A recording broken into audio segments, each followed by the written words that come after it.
അസ്സലാമു അലൈക്കും. കയ്യുമാനിയാണ്. കോവിഡ് കാലത്തിലൂടെയാണ് നമ്മളൊക്കെ കടന്നു പോകുന്നത്.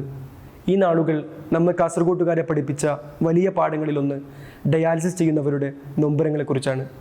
മംഗലാപുരം അതിർത്തി അടഞ്ഞപ്പോൾ നിസ്സഹായരായി പോയ ഒരുപാട് മനുഷ്യർ. 2 വൃക്കകളും തകരാറിലായി ആഴ്ചയിൽ 3 എന്ന തോതിൽ മാസത്തിൽ 13 പ്രാവശ്യം ഡയാലിസിസ് ചെയ്യണം. ഒരു ഡയാലിസിസിന് ആശുപത്രികൾ ഈടാക്കുന്നത് 1000 രൂപയാണ്. സ്ഥിരമായി കഴിക്കേണ്ട ഗുളികകളുണ്ട്. ഒരു മാസം 3000 രൂപയെങ്കിലും ഗുളികകൾക്ക് വേണ്ടി മാത്രം വേണ്ടിവരും. 8 ഡയാലിസിസ് ചെയ്യുമ്പോൾ ഡയാലിസർ എന്ന ഫിൽറ്ററും ട്യൂബും മാറ്റിവെക്കാൻ 1000 രൂപ ചെലവുണ്ട്. ആഴ്ചയിൽ 2 ഇഞ്ചക്ഷനുകൾ, 2 ആഴ്ച കൂടുമ്പോൾ മറ്റൊരു ഇഞ്ചക്ഷൻ. ഇതിനെല്ലാം കൂടി മാസത്തിൽ 4000 രൂപ വേണം. ഒന്ന് ഡോക്ടറെ കാണിക്കാൻ 350 രൂപ ഫീസ്, ഒരു ബ്ലഡ് ടെസ്റ്റിന് 750 രൂപ. എങ്ങനെ കണക്ക് കൂട്ടിയാലും 22,100 രൂപ. അതിനു പുറമെയാണ് ഇവിടേക്കുള്ള യാത്രാ ചെലവുകൾ. നമ്മൾ അധികമൊന്നും ചിന്തിക്കേണ്ട. നമ്മുടെ അയൽപ്പക്കങ്ങളിൽപ്പെട്ട ബന്ധുക്കളിൽപ്പെട്ട ഒരാൾക്കാണ് ഈ രോഗം വരുന്നതെങ്കിൽ അതിലെത്ര പേർക്ക് ഈ ചെലവുകൾ താങ്ങാൻ വേണ്ടി കഴിയും? ജീവിതത്തിൽ ഒരു പ്രാവശ്യം ഡയാലിസിസ് ആരംഭിച്ചാൽ മരണം വരെ നീണ്ടുപോകുന്ന പ്രക്രിയയാണ് അതെന്നുകൂടി നമ്മൾ ഓർമ്മിക്കണം. കാസർഗോഡ് ജില്ലയിൽ 800-ലധികം വൃക്കരോഗികളുണ്ട്. ഇവർക്ക് മതിയായ സൗജന്യ സംവിധാനം ലഭ്യമാകണമെങ്കിൽ 200 മെഷീനുകളെങ്കിലും വേണം. പക്ഷേ ഇന്ന് വരെ സർക്കാർ ആശുപത്രികളിലാകെയുള്ളത് 20-ൽ താഴെ യൂണിറ്റുകൾ മാത്രമാണ്. അവിടെ സന്നദ്ധ സംഘടനകൾ മാത്രമാണ് പരിഹാരമെന്ന ചിന്തയിൽ നിന്നാണ് കാസർഗോഡും പരിസര പ്രദേശങ്ങളിലും അങ്ങനെയൊന്നില്ല എന്ന തിരിച്ചറിവിൻ്റെ അടിസ്ഥാനത്തിലാണ് 2018 നവംബറിൽ കാസർഗോഡ് തളങ്കര മാലിക് നഗർ ആശുപത്രിയിൽ അഭയം സൗജന്യ ഡയാലിസിസ് സെന്റർ ആരംഭിച്ചു.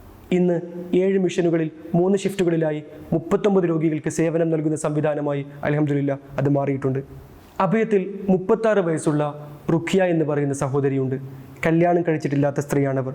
കഴിഞ്ഞ വർഷമാണ് അവരുടെ 2 വൃക്കകളും തകരാറിലാവുന്നത്. അവരുടെ കൂടെ എപ്പോഴും വരാറുള്ള അനുജത്തി 8 വർഷം മുമ്പ് വിവാഹമോചിതയായ സ്ത്രീയാണ്. അവിടം കൊണ്ടും തീരുന്നില്ല. അവർക്ക് താഴെ 29 വയസ്സുള്ള ഹാരിസ് എന്ന സഹോദരനുണ്ട്. അദ്ദേഹം കൂടി വൃക്ക രോഗിയാണ്. ആഴ്ചയിൽ 3 തവണ ഡയാലിസിസ് ചെയ്യുകയാണ് എന്ന് മനസ്സിലാക്കുമ്പോഴാണ് ആ കുടുംബം താമസിക്കുന്നത് ഒരു വാടക ക്വാർട്ടേഴ്സിലാണെന്ന് കൂടി അറിയുമ്പോൾ അതിനേക്കാൾ അപ്പുറത്ത് അവരുടെ അവസ്ഥ പറഞ്ഞറിയിക്കാൻ കഴിയില്ല. അഭയത്തിലെ ഏറ്റവും ചെറിയ രോഗിയുടെ പ്രായം 18 വയസ്സാണ്. 1.5 വർഷമായി ഷറഫുദ്ദീൻ എന്ന് പറയുന്ന ആ കുട്ടി ഡയാലിസിസ് ചെയ്യുന്നു. നമ്മൾ ആലോചിച്ച് നോക്കണം. സ്കൂളിലേക്ക് പോകേണ്ട, കളിച്ചിരസിക്കേണ്ട പ്രായത്തിലാണ് ഉമ്മയുടെ കയ്യും പിടിച്ച് ഡയാലിസിസ് ചെയ്യാൻ വേണ്ടി വരുന്നത്. കർണാടക പുത്തൂർ കബക്കയിൽ നിന്ന് 55 കിലോമീറ്റർ യാത്ര ചെയ്ത് അഭയത്തിലേക്ക് വരുന്ന ഷെരീഫ് എന്ന് പറയുന്ന സഹോദരനുണ്ട്. അവൻ്റെ ഉമ്മ കൂടി ഡയാലിസിസ് രോഗിയാണ്. കഴിഞ്ഞ മഴക്കാണ് 12 പേർ താമസിക്കുന്ന ഓടുപാകിയ മേൽക്കൂര ഒട്ടാകെ തകർന്നു വീണത്. ദാരിദ്ര്യത്തിൻ്റെ കൂടെ രോഗവും കൂടിച്ചേരുമ്പോൾ അനുഭവിക്കുന്ന അങ്ങനെയൊരു സമാനതകളില്ലാത്ത സങ്കടമാണ് ഈ 39 പേരുടെയും ജീവിതം. പക്ഷേ നമുക്ക് ഉൾക്കൊള്ളാൻ കഴിയുന്ന രോഗികൾക്ക് ഒരു പരിമിതിയുണ്ട്. ആ എണ്ണത്തിൽ കൂടുതലാവുമ്പോൾ അർഹതപ്പെട്ട ഒരു രോഗിയാണെന്ന് മനസ്സിലാക്കുമ്പോൾ നമ്മൾ അവരോട് പറയുന്നൊരു കാര്യമുണ്ട്. നിങ്ങൾ ഇപ്പോൾ കാത്തിരിക്കണം, അടുത്ത അവസരം നിങ്ങൾക്ക് തരാമെന്ന്. പക്ഷേ ഒരിക്കലും ഡയാലിസിസ് തുടങ്ങിയ ഒരാളും പാതി വഴിയിൽ നിന്ന് ഉപേക്ഷിച്ച് പോകാറില്ല. ഇവരോട് പറയുന്ന കാര്യം, ഈ കൂട്ടത്തിൽ ആരെങ്കിലും ഒരാൾ മരിച്ചാൽ നിങ്ങൾ അവിടേക്ക് കയറ്റാമെന്നാണ്. എന്തുമാത്രം ക്രൂരമാണെങ്കിലും നമ്മൾ ദിനേന എന്നോണം പറഞ്ഞു വെക്കുന്ന യാഥാർത്ഥ്യമുള്ള മറുപടിയാണത്. ഈ സാഹചര്യത്തിലാണ് നമുക്ക് ഈ സംവിധാനങ്ങൾ പോരാ എന്നും ഇത് കുറെ കൂടി വിപുലപ്പെടുത്തണമെന്നും ആഗ്രഹിക്കുന്നത്.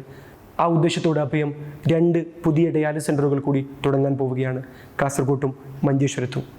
കാസർഗോഡ് നഗരത്തിൽ നിന്ന് 5.5 കിലോമീറ്റർ മാറി എരുതുങ്കടവിൽ എന്നെ അബൂബക്കർ ഹാജി നൽകിയ 12.5 സെൻറ്റ് സ്ഥലത്താണ് അഭയത്തിൻ്റെ കാസർഗോഡ് സെൻറ്റർ വരാൻ പോകുന്നത്. ഡയാലിസിസ് മെഷീനുകൾക്ക് പുറമെ ഫിസിയോതെറാപ്പി, പാലിയേറ്റീവ് കെയർ സൗകര്യങ്ങളോട് കൂടിയ 5000 സ്ക്വയർ ഫീറ്റ് ബിൽഡിംഗ് ആയിരിക്കും അവിടെ ഉയരാൻ പോകുന്നത്.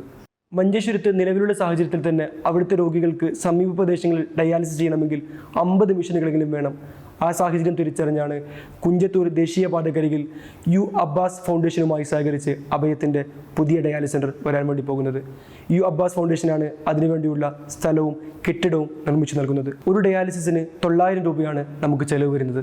നിലവിൽ തന്നെ ഇത്രയും രോഗികൾക്ക് ഡയാലിസിസ് കൊടുക്കണമെങ്കിൽ 3.5 ലക്ഷം രൂപയോളം ചെലവുണ്ട്. കഴിഞ്ഞ 1.5 വർഷമായുള്ള പ്രവർത്തന കാലയളവിൽ ഒരു പ്രാവശ്യം പോലും അഭയത്തിൻ്റെ അക്കൗണ്ട് നമ്പർ ഷെയർ ചെയ്യുകയോ ഒരു ചാരിറ്റി ബോക്സ് പോലും സ്ഥാപിക്കുകയോ ചെയ്തിരുന്നില്ല.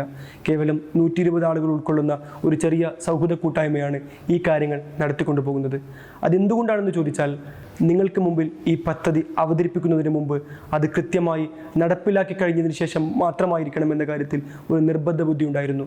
കേവലം സ്വപ്നമല്ല, കൃത്യമായി നടപ്പിലായി കഴിഞ്ഞ ഒരു മാതൃകയാണ് അഭയം നിങ്ങൾക്ക് മുമ്പിൽ അവതരിപ്പിക്കുന്നത്. വരും നാളുകളിൽ അതിൻ്റെ ചെലവ് മാസത്തിൽ 10 ലക്ഷം രൂപ കടന്നേക്കാം. ആ 10 ലക്ഷത്തെ ഞങ്ങൾ കാണുന്നത് 1 ലക്ഷം രൂപ തരുന്ന 10 ആളുകളോ 50,000 രൂപ തരുന്ന 20 ആളുകളോ അല്ല, മറിച്ച് 2,000 രൂപ നൽകാൻ കഴിയുന്ന 500 ആളുകളോ 1,000 രൂപ നൽകാൻ കഴിയുന്ന 1000 ആളുകളോ മതി നമുക്ക്.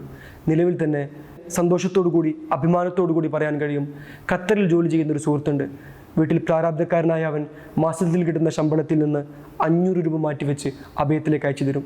ബാംഗ്ലൂരിൽ ഡിഗ്രിക്ക് പഠിക്കുന്ന ഒരു കുട്ടി തനിക്ക് കിട്ടുന്ന പോക്കറ്റ് മണിയിൽ നിന്നാണ് 1000 രൂപ അഭയത്തിലേക്ക് മാറ്റിവെക്കുന്നത്. സംഭാവനകൾ മാത്രമല്ല അഭയം നിങ്ങളോട് ചോദിക്കുന്നത്, ഈ സംഘത്തിൽ ഒരാളാവാൻ വേണ്ടി ക്ഷണിക്കുകയാണ്. നമ്മുടെ ആദർശത്തിൻ്റെയും രാഷ്ട്രീയത്തിൻ്റെയും ഒക്കെ കവചങ്ങൾ മാറ്റിവെച്ച് രോഗികൾക്ക് വേണ്ടി നമുക്ക് ഒരുമിക്കാം. ഞാനും നിങ്ങളും ഇല്ലെങ്കിലും ഈ കാര്യങ്ങളൊക്കെ നടക്കും. പക്ഷേ ഈ ചരിത്രപരമായ ഈ ദൗത്യത്തിന് നമ്മൾ തയ്യാറുണ്ടോ എന്നത് മാത്രമാണ് ഉയർന്നു വരുന്ന ചോദ്യം.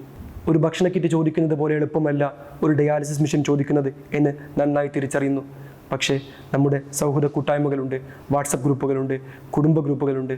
നമ്മൾ എല്ലാവരും കൈകൾ ചേർത്ത് പിടിച്ചാൽ ഇതിലും വലിയ സ്വപ്നങ്ങളും സാധ്യമാക്കാൻ നമുക്ക് കഴിയുമെന്ന് ഉറപ്പാണ്. മരിച്ചു പോകുമ്പോൾ മയ്യത്ത് കട്ടിലിൻ്റെ കാലുകൾ പിടിക്കാനല്ല, ജീവിച്ചിരിക്കുമ്പോൾ അവരുടെ കൈകൾ ചേർത്ത് പിടിക്കാനാണ് നമ്മളൊക്കെ ഉണ്ടാവേണ്ടത്.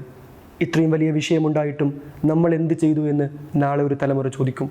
അതിനുള്ള ഉത്തരം ഈ നിമിഷത്തിൽ ഇപ്പോഴാണ് നമ്മൾ പറയേണ്ടത്. ഈ പറഞ്ഞ കാര്യങ്ങൾ പ്രസക്തമാണ് എന്ന് നിങ്ങൾക്ക് തോന്നുന്നുവെങ്കിൽ, ഇതൊക്കെ ഈ നാട്ടിലും ഉണ്ടാവണമെന്ന് നിങ്ങൾ ആഗ്രഹിക്കുന്നുവെങ്കിൽ, നമ്മുടെ സുഹൃത്തുക്കളുമായി സമാന മനസ്കരുമായി ഈ വീഡിയോ ഷെയർ ചെയ്യണം. അഭയത്തെ സഹായിക്കണം, പ്രാർത്ഥനകളിൽ ഉൾപ്പെടുത്തണം.